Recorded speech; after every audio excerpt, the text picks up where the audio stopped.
বন্ধুরা, আজকে মাছের ডিমে তেঁতুল দিয়ে এই মাছের ডিম বড়া করবো, দিয়ে তেঁতুল দিয়ে টক করবো। লবণ আর একটু বেসন দিয়েছি, একটু হলুদ দিয়েছি, দিয়ে মাখাবো। মাছের ডিম মাখানো হয়ে গেল, এবার বড়া করবো। ডিম ভাজবো, কড়াইতে তেল দিব, ছোট ছোট করে একটু ভেজে নেব।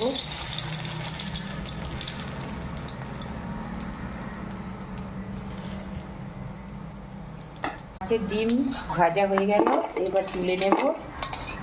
ডিম ভেজে তুলে রাখলাম, লঙ্কা ফোড়ন দিলাম, এর তেঁতুলটাকে সর্ষা ফোড়ন দেওয়া হবে, দিয়ে দিলাম, দিয়ে তেঁতুলের জল দিয়ে দিলাম, লবণ দিয়ে দিলাম। টকটা ফুটে গেলে মাছের ডিমের বড়া দিয়ে দেবো। টক ফুটে গেছে, এবার মাছের ডিম বড়াগুলো দিয়ে দেবো। টক দেখে তোমরা একটু মিষ্টি দেবে, মিষ্টি মিষ্টি টক হলে ভালো হয়। আমার রান্না যদি ভালো লাগে তোমরা লাইক কমেন্ট করো, দিলে আমি অনেক রান্না দেখাবো। ডিম হয়ে গেল বড়া, টক এমনি করে তোমরা করে খেয়ে দেখো।